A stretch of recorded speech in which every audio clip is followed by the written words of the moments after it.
Assalamualaikum warahmatullahi wabarakatuh. Apa kabar semuanya? Semoga dalam keadaan sehat selalu ya. Pada hari ini kita akan memasuki bab yang pertama di semester ganjil tahun ajaran 2020-2021. Pada bab yang pertama, seperti yang sudah kita bahas di pembahasan kompetensi dasar, kita memasuki bab teks laporan hasil observasi. Sebelumnya, Ibu akan mengingatkan kembali kompetensi dasar yang harus kalian kuasai pada bab kali ini.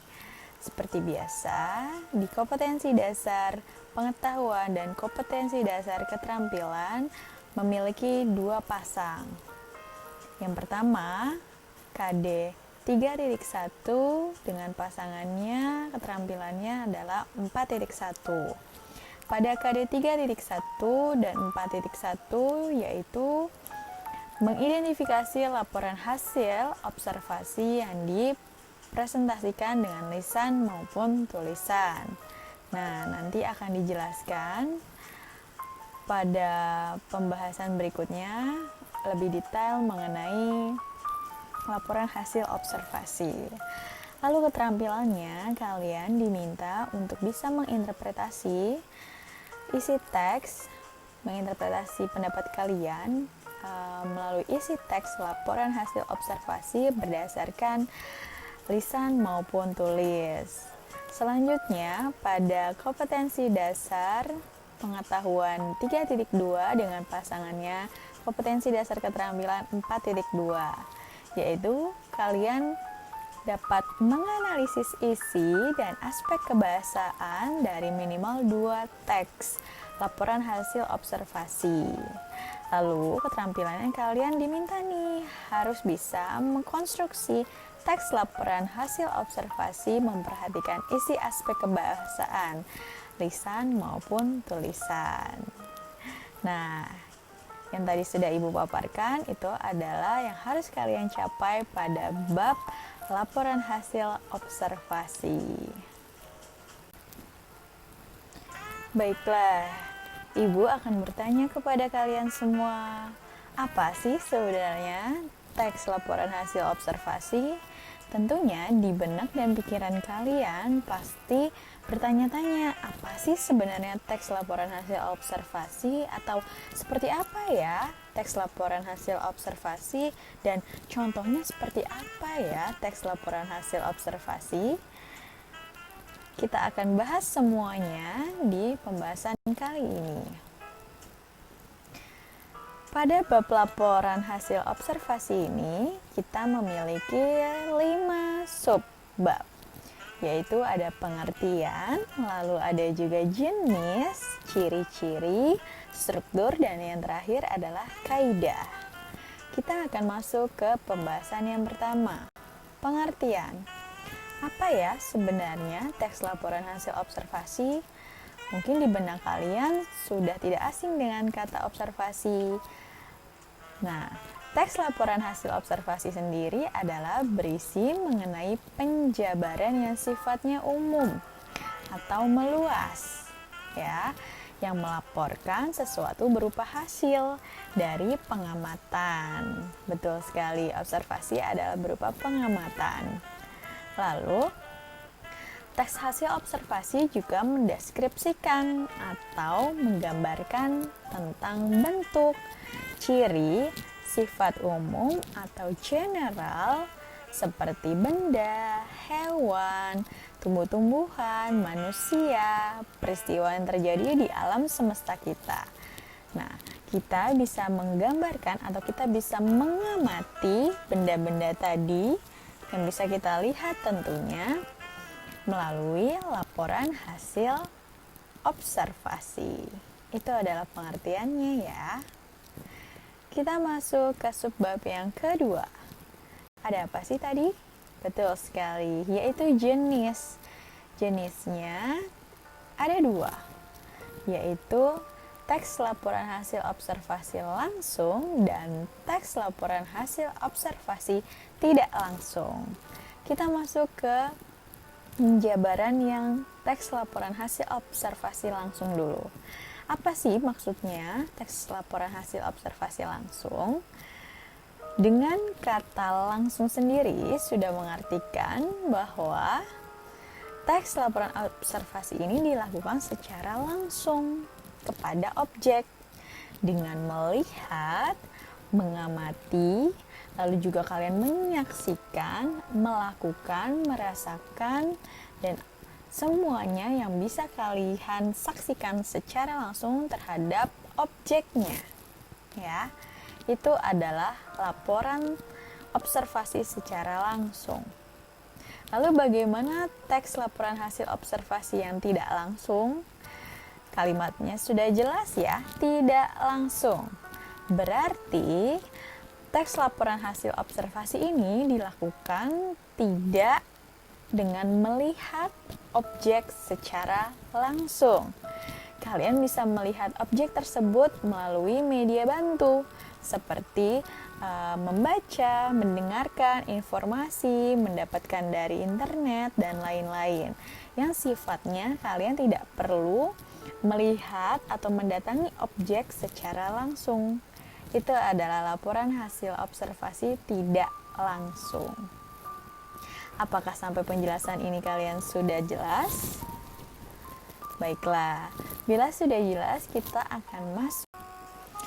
masuk ke subbab yang ketiga, yaitu ciri-ciri. Apa saja sih ciri-ciri yang ada di dalam teks laporan hasil observasi?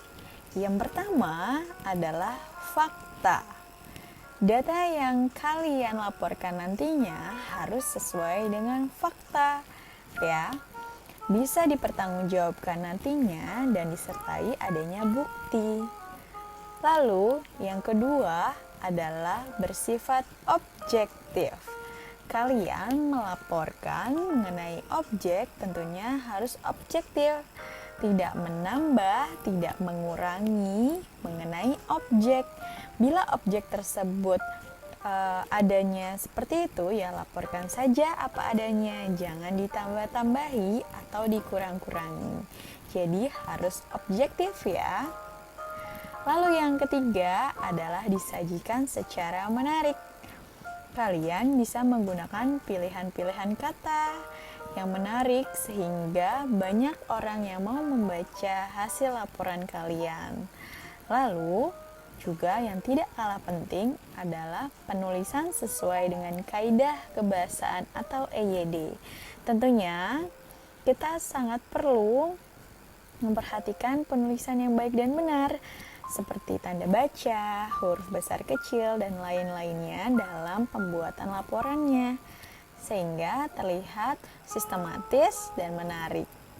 Lalu, tidak boleh menuliskan hal-hal yang menyimpang.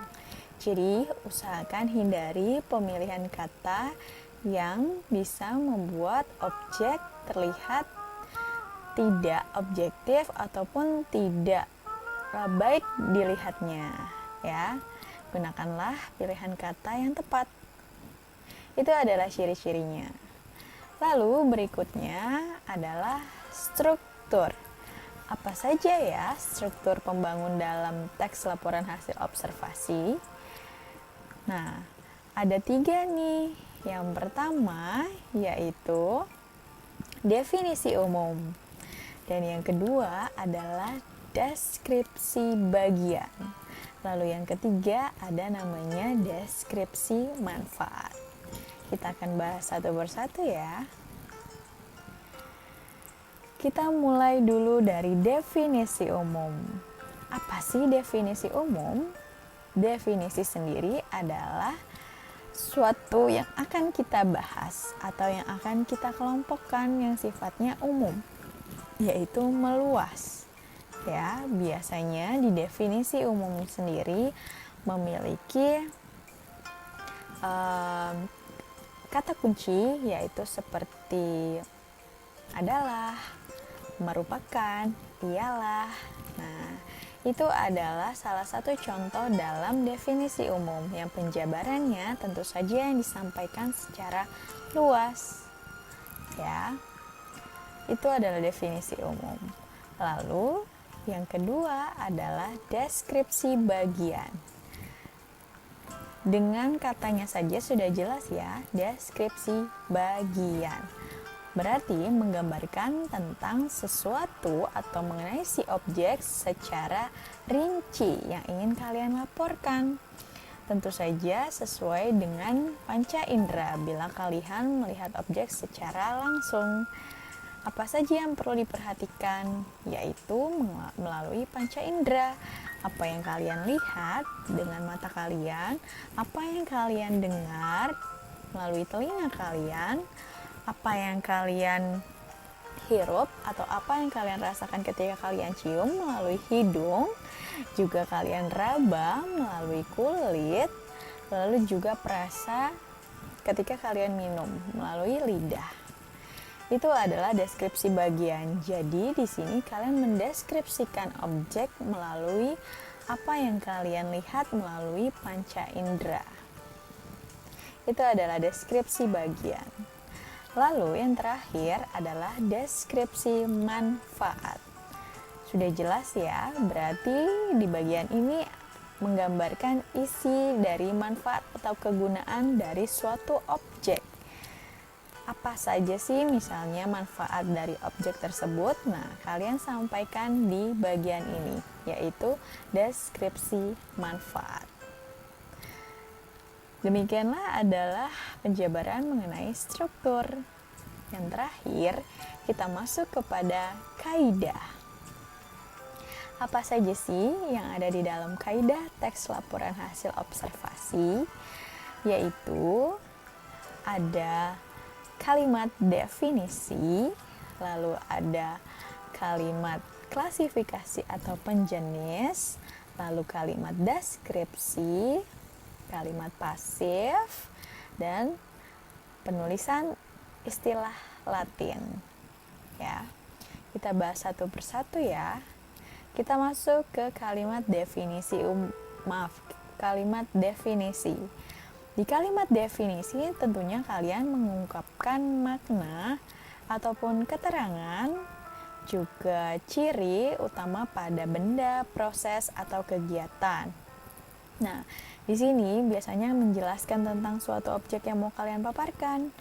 Nah, tadi hampir sama seperti definisi umum, yaitu menjabarkan mengenai objek secara umum yang dibantu dengan adanya tadi kata kuncinya dari pengertian, yaitu adalah, lalu ialah, kemudian merupakan, adalah, ya. Nah, itu menjelaskan mengenai objek, ya, secara umum. Sekali lagi, penjabarannya secara umum, secara meluasnya mengenai si objek. Berikutnya adalah kalimat klasifikasi atau penjenis. Kalimat klasifikasi atau penjenis adalah kata yang induknya adalah kata nomina. Nomina adalah kata benda dengan nomina atau kelompok nomina yang berciri khusus sebagai induknya. Kelompok nomina yang dimaksud berisi penjelasan tentang jenis atau klasifikasi. Nah, biasanya di kalimat klasifikasi atau penjenis mengkelompokkan mengenai apa yang tadi telah kalian sampaikan di poin penjelasan umum. Nah, kalimat klasifikasi atau penjenis ini sifatnya khusus, mengkerucut. Ya, kalau tadi penjabaran umumnya luas, lalu dikerucutkan secara khusus di kalimat klasifikasi. Ya. Semisal di definisi umum kalian menjabarkan mengenai bunga mawar. Bunga mawar adalah bunga yang tumbuh di daerah tropis dan subtropis. Lalu kalian kerucutkan atau kalian khususkan. Bunga mawar memiliki berbagai jenis. Ada mawar yang memiliki kelopak besar dan juga mawar yang memiliki kelopak yang kecil. Nah, lalu mawar memiliki warna yang beragam. Misalnya ada warna merah, putih, dan lain-lain. Itu kalian jelaskan di kalimat klasifikasi atau penjenis. Kita masuk berikutnya kalimat deskripsi. Nah, tadi ya, di sini kalimat deskripsi adalah menggambarkan sifat-sifat benda yang kalian deskripsikan melalui panca indera. Apa yang kalian lihat, apa yang kalian hirup, atau apa yang kalian cium, apa yang kalian rasakan melalui si objek tersebut. Seperti yang tadi ya, yang udah Ibu contohkan, misalnya tadi bunga mawar, kalian deskripsikan. Bunga mawar memiliki warna merah, warna biru, dan lain-lain. Lalu batangnya memiliki duri. Nah, itu kan apa yang kalian lihat ya mengenai deskripsi bunga mawar. Itu adalah kalimat deskripsi. Kemudian ada kalimat pasif. Kalimat pasif, apa sih? Kalimat pasif adalah kalimat yang subjeknya dikenai suatu perbuatan atau aktivitas. Subjeknya ya. Nah, kalimat pasif biasanya diawali oleh awalan ter atau di. Ya. Subjeknya sebagai penderita. Predikatnya berhimbuhan di, ter, atau terkan. Predikatnya berupa predikat persona atau kata ganti orang. Misalnya saya, aku, dia, kalian. Itu adalah contoh dari kata ganti orang. Lalu, kata ganti orang disusul oleh kata kerja yang kehilangan awalan. Nah, itu adalah kalimat pasif. Lalu, kalimat pasif dibagi menjadi dua, yaitu pasif transitif dan pasif intransitif. Apa sih bedanya pasif transitif dan intransitif? Kalimat pasif transitif adalah kalimat pasif yang memiliki objek, sedangkan pasif transitif kalimat pasif yang tidak memiliki objek. Itu adalah kalimat pasif. Selanjutnya kita akan masuk ke subbab yang terakhir, yaitu penulisan istilah Latin. Nah, di sini kalian diperbolehkan menggunakan istilah Latin atau kata-kata khusus yang menggambarkan mengenai suatu objek.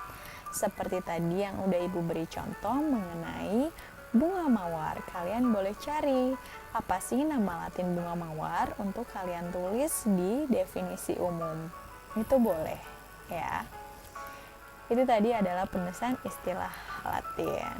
Dan penjelasan tadi juga menutup penjabaran kita mengenai teks laporan hasil observasi. Semoga kalian bisa memahami materi yang telah Ibu sampaikan ya. Apabila nantinya kalian masih kesulitan atau belum mengerti mengenai materi, diperizinkan kalian bertanya di kelas digital ya. Ibu akhiri untuk pertemuan hari ini, kurang lebihnya Ibu mohon maaf. Assalamualaikum warahmatullahi wabarakatuh. Sehat selalu untuk kita semua.